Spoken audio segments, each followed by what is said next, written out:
ఏం మాట్లాడతారో ఆయనకి తెలియదు. ఆరోగ్యశ్రీ పైన నెట్వర్క్ ఆసుపత్రులకి బకాయిలు ఎందువల్ల వచ్చినాయి? గతంలో జగన్మోహన్ రెడ్డి చేసిన తప్పిదాల వల్ల ఇవాళ ఆ బకాయిలు పెరుగుతూ పోయినాయి.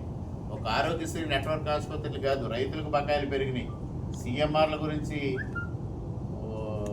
రైస్ మిల్లర్స్కి బకాయిలు పెరిగినాయి, కాంట్రాక్టర్లకు బకాయిలు ఉన్నాయి. ఇవన్నీ వరుసగా తీర్చుకు వస్తూ ఉంది. గత 10 రోజులుగా ఇబ్బంది మొదలైంది. ప్రభుత్వం చర్చలు చేస్తూ ఉంది. వారు 500 కోట్లు ఇమ్మని అడిగారు. ప్రభుత్వం ఇవాళ 250 కోట్లు ఇవ్వడానికి ఒప్పించాము. ప్రభుత్వం ఒప్పుకొని వారిని ఒప్పిస్తూ ఉంది. ఇవన్నీ చర్చల ద్వారా జరుగుతాయి. వారంటారు ప్రెస్ స్టేట్మెంట్ ఇమ్మంటారు. ఇవాళ నేను ప్రభుత్వంలో ఉన్నప్పుడు సంబంధిత మంత్రులతో, సంబంధిత అధికారులతో, అవసరమైతే ముఖ్యమంత్రి గారితో మాట్లాడతాం. నిన్న కూడా వైద్య ఆరోగ్య శాఖ మంత్రి గారు నేను కలిసి ఉన్నాం. నిన్నటి రోజున నేను వైద్య ఆరోగ్య శాఖ ప్రిన్సిపల్ సెక్రటరీ గారిని కూడా కలిసాం. ఇవన్నీ ఉన్న వాస్తవాలు, ప్రజల ఇబ్బందుల్ని ప్రజాప్రతినిధిగా ప్రభుత్వం దృష్టికి తీసుకెళ్తాం. ఆయన ఆశించినట్టుగా పేపర్ స్టేట్మెంట్ ఇవ్వాల్సిన పని లేదు. ఆయన నన్ను డిక్టేట్ చేయడానికి పని లేదు. నా బాధ్యత నేను నిర్వర్తిస్తా. ఇవాళకి సమస్య పరిష్కారం వెళ్తా ఉంది కదా. ఆయన గతంలో మరి ఆరోగ్యశ్రీ హాస్పిటల్ బకాయిలు ఉన్నప్పుడు ఆయన డాక్టర్గా ఏం చేశారు? సీఎంఆర్ బకాయిలు ఉన్నప్పుడు, రైతులు బకాయిలు ఉన్నప్పుడు ఏం చేశారు? కాంట్రాక్టర్లకు బకాయిలు ఉన్నప్పుడు ఏం చేశారు?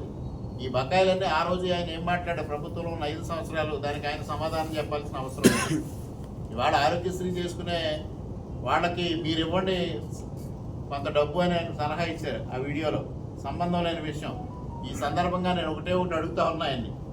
కరోనా సమయంలో, అతి క్లిష్టమైన సమయంలో ఆయన ఆసుపత్రిని కరోనా ఆసుపత్రిగా ప్రకటించారు మొదటి రోజున మీడియా ముఖంగా.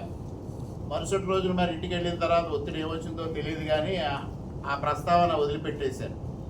అదీ కాకుండా ఆయనతో నిరంతరం తిరిగే సాక్షి రిపోర్టర్ ఆ రోజు కరోనా బారిన పడితే 5 లక్షల రూపాయలు కడితే ప్రైవేట్ ఆసుపత్రిలో చేరుస్తాను, లేకపోతే ప్రభుత్వ ఆసుపత్రికి వెళ్ళు అని వదిలేసిన వైరాన్ని నేను ప్రస్తావిస్తా ఉన్నా. ఆయన సాక్షాత్తు ఆయనతో తిరిగే వ్యక్తికే సహాయం చేయని వ్యక్తి ఇవాళ దెయ్యాలు వేదాలు వల్లించినట్టుగా ఏవేవో మాట్లాడితే ఎవరు చెప్తారు అని అడుగుతా ఉన్నా.